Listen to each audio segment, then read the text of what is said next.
na ba? Naamoy niyo na ba? Nakikita niyo na ba ang pagbabagong parating sa ating bansa? Sino po dito ang gusto ng tunay na pagbabago? Sino po dito ang sasamahan si Mayor Duterte baguhin ang Pilipinas? Unang-una po,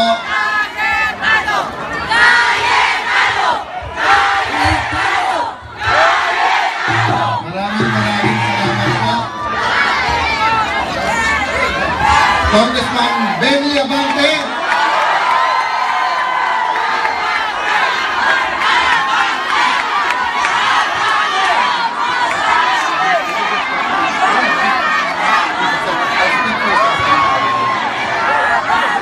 Sinupresa ako ng aking classmate sa Kongreso, si Bishop Benny Abante. Alam niyo po, nandito na rin si Bishop, pareho paniniwala namin, pareho paniniwala po natin lahat, regardless kung ano ang ating religion. Diba sa Biblia sabi kung ano ang iyong itatanim, yan din ang iyong aanihin. So pag ang tinanim mo ay droga, tinanim mo ay krimen, tinanim mo ay corruption, ang aanihin natin, gulo at kahirapan. Hindi po ba? Sino po dito mga Ilocano? Kapampangan? Mga taga Bulacan? Cavite? Bicolano? Waray-waray? Mga taga Mindanao? Marami? Maayong gabi sa kaninyong tanan. Nanuman nandiri kayo. Bakit lahat tayo po na iba't ibang lugar nandito sa Maynila? Nandito kayo sa concert para kay Mayor Duterte at para sa akin, maraming salamat po. Pero nandito kayo sa Manila sapagkat walang trabaho sa inyong mga lugar, hindi po ba? At kung may trabaho man at meron may sakit, walang PGH sa inyong lugar. Walang heart center. Walang lung center. Diba? Pero pagdating nyo po dito, mas maganda man mga eskwelahan, mas magandang ospital, hindi lahat sa pamilya may trabaho pa rin. Diba? Kaya yung iba, nag-abroad na lang. Yung po ang sinasabi namin na dahil sa corruption, dahil sa krimen, sobra ng gulo. Sa mga Bisaya, gubot na kaayo sa Pilipinas. Diba? Gubot tungod sa droga, gubot tungod sa krimen, at gubot tungod sa korupsyon. Kaya dapat Duterte para limpyuhan na ang Pilipinas. Diba? Sabi ko po, yung gulo, kailangan ligpitin na. Pero alam niyo po, marami nagsasabi sa amin, Kuya lang, Mayor Duterte, hanggang peace and order lang ba kayo? Unang-una, hindi nila naiintindihan na kailangan unahin ang peace and order kasi kahit anong yaman ng pamilya mo, kung magiging adik naman ang anak mo, baliwala rin. At kung hindi magiging adik anak mo, pero magiging biktima naman ng krimen dahil sa droga, baliwala rin. Kayo po ba? Pag yung girlfriend nyo, asawa, anak, pamangkin, apo, alas 12 ng gabi, ngayon, pag wala ka sa bahay, hindi nagte-text kung nasaan, hindi ba kayo kinakabahan kung may nangyari na? Hindi ba kayo nag-aalala ano na nangyari sa kanila? Aalis kayo ng bahay, buong pamilya, ang natira, isa nyo lang anak, hindi ba kayo nag-aalala, baka pasukin siya? Hindi po ba? Ngayon, sasabihin nyo, Sir, yung iba sa amin, safe naman, kilala namin kapitbahay. Pero kayo ba may pakiramdam pag may nangyari sa inyo, ang gobyerno kikilos at mamahalin kayo at mag-a-action kagad? Manonood kayo ng TV, senior citizen, tataniman ng bala sa airport. Pababayaan ng gobyerno mawalan ng trabaho. Pababayaan ng gobyerno magpapagamot sa abroad. Mabubulok doon, hihintayin yung fiskal, hihintayin yung kaso 1 week after. Nag-hearing kami sa Senado, pwede naman pala mismo doon mag-imbestiga at pag nakita na imposible naman na sila may dala ng bala, na hindi naman sila kriminal, hindi naman sila terorista, pabayaan mo nang makaalis. Hindi po ba? Eh kung ganun kasimple, hindi masikaso, paano tayo mangangarap na magkaroon ng 911 dito sa Metro Manila? Isipin niyo po, sa budget sa buong Pilipinas, ang budget ng Region 11, sa Davao Region po, wala pang 120 bilyones. Ang budget po sa Metro Manila, 1 trilyones. Pero bakit po sila may 911, tayo wala? Sa Davao po, kahit cellphone, landline, tumawag ka ng 911, susunduin ka ng ambulansya, kompleto ang gamit, gagamutin ka kahit wala kang pandeposito, dadaling ka sa pinakamalapit na ospital, titignan ka kaagad. Bakit po natin hindi magawa dito sa Manila, sa Metro Manila, nandito Kongreso, nandito Senado, nandito Malacanang, nandito ang pera, nandito ang media, lahat ng embassy nandito. Pero dito hindi natin maalis ang gulo. Alam niyo po, anong ginagawa sa pera? Kinakurakot ang pera! Alam niyo po, nung naging alkalde, mayor, ng Taguig ang misis ko, unang tingin pa lang niya sa budget, sabi niya to, ano tong 500 milyon? Panghakot ng basura. Sabi niya, magkano ang scholarship ng ating syudad? 5 million. Pinatawag niya yung budget officer. Tanggalin mo yung 100 milyon, ibidding mo to ulit, yung 100 milyon, ilipat mo sa scholarship. Pinag-agawan pa rin yung kontrata. Ngayon po, ang scholarship fund ng siyudad ng Taguig, 600 million pesos po. 35 mil ang aming scholar.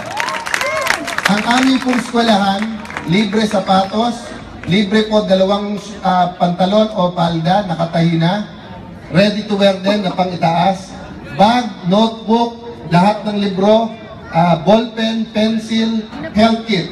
Libre po check-up ng mata, check-up po ng tenga, libre po ang dental. Pagdating po ng 4th year, naka-aircon lahat ng classroom po namin. This year, 3rd year naman po. At pag-graduate po ng bata, may 10,000 pesos, mag-enroll lang. Pag kinuha niyang kurso ay magandang kurso o magandang eskwelahan, 50 mil po ang ibibigay namin, no question asked. Bakit po nagawa? Bakit po ito nagawa? Kasi po, natanggal po ang corruption. Hindi ko tinuturo ang isang tao lang. Hindi ko sinasabing mayor lang yan, presidente lang yan, congressman lang, senado. Sa lahat po may corruption. Kaya po ang sinasabi namin, yun ang kaibahan ni Mayor Duterte. Hindi lang niya patitigil ang corruption. Ang culture of corruption. Ang kultura natin ng corruption ay gustong tanggalin. Bakit po? Simula pa lang ho, nang tayo'y magpapasok sa eskwelahan, may corruption na. Pag naging high school, college, kukuha ng lisensya, may corruption na. Kukuha ka na lang ng birth certificate eh. Nung panahon po namin, ang birth certificate, pag sinirox mo, true copy, panghabang buhay yon. Ngayon po, after 6 months, hindi na valid ang birth certificate mo. Bakit? After 6 months ba, hindi ka na pinanganak nung araw na yon? Hindi na ba yun ang pangalan mo? Nung panahon po namin, bata kami, kailangan mo ng NBI clearance pero wala pang computer mo. Ngayon po may computer. Kukuha ka ng, mag-apply ka ng trabaho, bakit kailangan mo pa kumuha ng NBI clearance? Bakit hindi gumawa ng website ang NBI? Tapos lahat ng employer nakakonekta doon.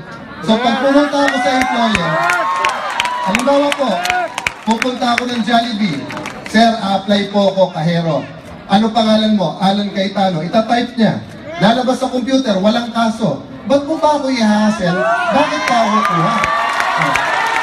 Sino dito ang may kamag-anak na OFW? Oh. Tuwing papasok sila dito, ilang araw sila naglalakad ng papeles? Diba?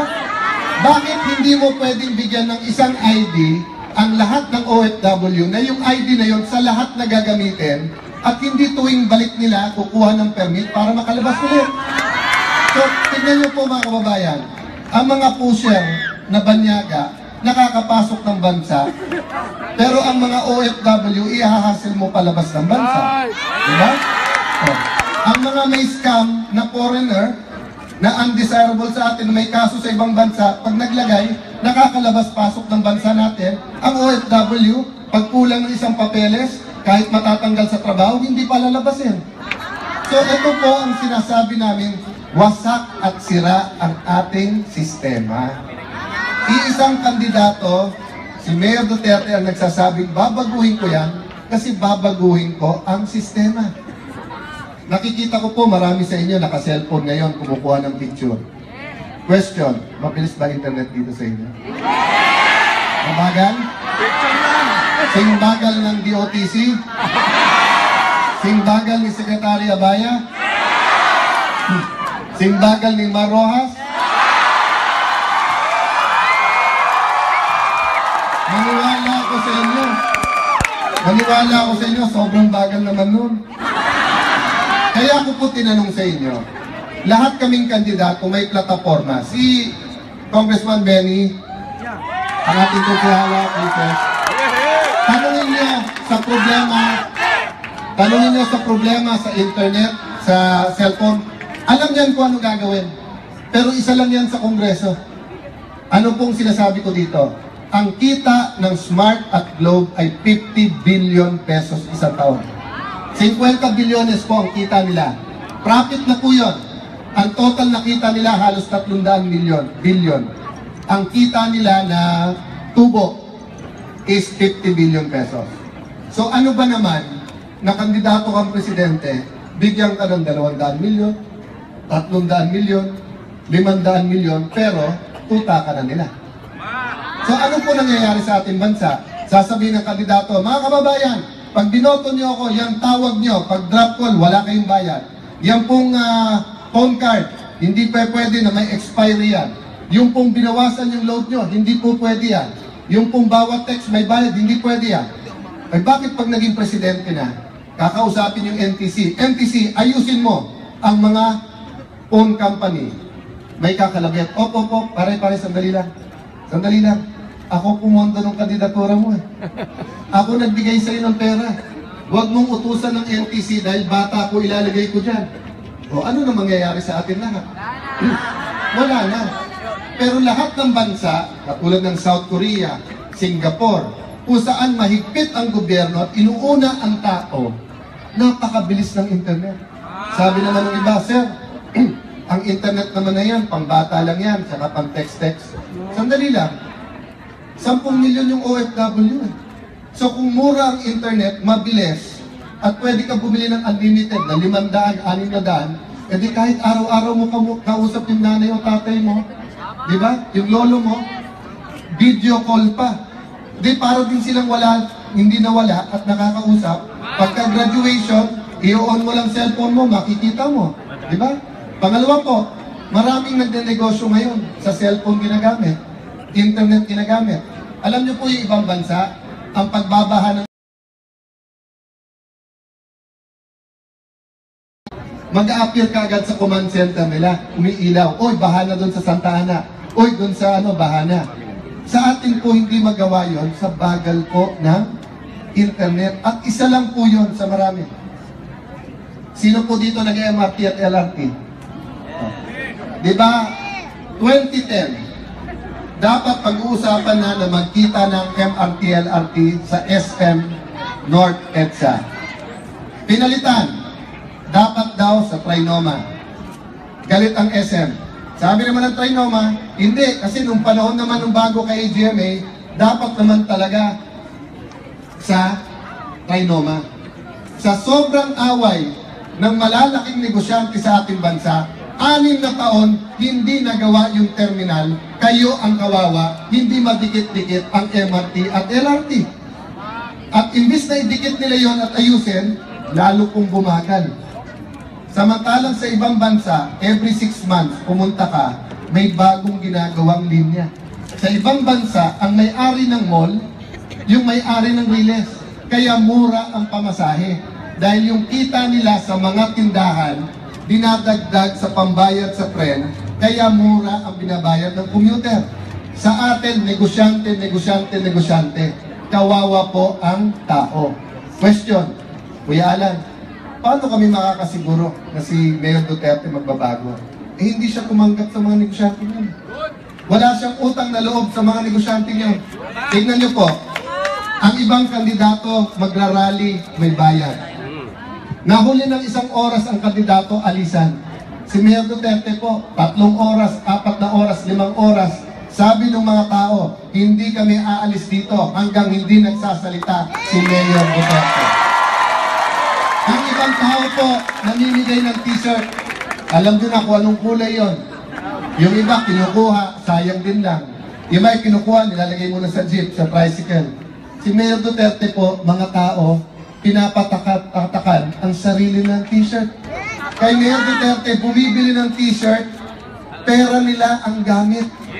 Kaya nung sinabi po ni Mayor Duterte sa debate, ang donor ko sa bukid, ang donor ko si Emilio Aguinaldo, hindi maintindihan ng ibang mayayaman sa ating bansa. Pero, pag nandito po sila sa harap ninyo at kayo magsabi, sino po ang pumupondo kay Mayor Duterte? Kayo! Sino nagmamahal kay Mayor Duterte? Dahil nakikita nyo na may tunay na pagmamahal siya sa inyo. So ako naman po, napakainit ng tanggap nyo sa akin. Ang hinihingi ko naman po, minsan lang dumating sa buhay natin ang tunay na pagbabago. Maraming magagaling na politiko. Ito po, si Congressman, nakita ko ginawa niya sa Kongreso. Pero isa lang siya. Isa lang siya. Tanong niyo rin po sa kanya yung nagawa ko. Pero isa din po ako sa Senado. Nakita niyo po naman nakaaway ko. Si Vice President Binay. Di ba? Si Senator Enrile. Yung kay panahon ni GMA, nagkalabang kami. Magkaibigan kami ni Congressman Benny. Nag-uusap kami parati sa issues. Pero hindi namin mabago na kami lang eh. Right. Pero kung ang presidente mismo ang tumataguyod sa pagbabago, kaya natin baguhin ang Pilipinas. Diba? Kaya, baka naman pwedeng bigyan nyo ng Vice President si Mayor Duterte na hindi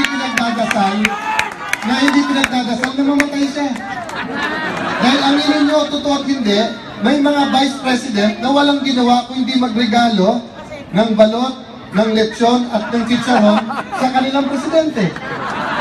Meron pong ibang Vice President, sige Mayor, upakan mo yung mga yan. Sige Mayor, hulihin mo yung mga kriminal. Sige Mayor, patayin mo. Pagkatapos kausap Human Rights Congreso, impeach natin yung mga yan. Kasi yung iba, hindi tinitignan pagbabago. Ang tinitignan yung sarili nila. Ngayon, sabi nila, hindi daw kaya ang 3 to 6 months na maging ligtas. O, eto po, simpleng mga tanong sa inyo. May droga ba dito sa inyo? Kahit saan ko po itanong yan, marami. Sa Davao lang po, hindi sumasagot ng marami. Meron ko konti kasi takot magbenta. Sa ibang lugar, walang takot. Bakit walang takot? Sabi ko sa inyo bakit. Kasi pag nagsumbong ka, ikaw pa babalikan. Pag nagsumbong ka sa kapitan at kasama yung kapitan o yung barangay, nauna pa silang umalis, ikaw pa babalikan. Pag yung mga barangay ayaw sa droga at kakampi mo, pero yung mayor payag, patay na yung barangay, patay ka pa. Pag ikaw okay yung barangay, okay yung mayor, pero yung chief of police gusto sa droga, wala rin mangyayari. Pag yung chief of police, yung mayor, yung kapitan, congressman, okay. Pero sasabihin ng piskal, lalaglag ko yung kaso kasi malaking bigay sa akin, makakalaya din yung pusher. Diba? Hindi ka naman kayang bantayan ng mayor araw-araw. Hindi ka kayang bantayan ng kapitan araw-araw. Sa dami ng pusher.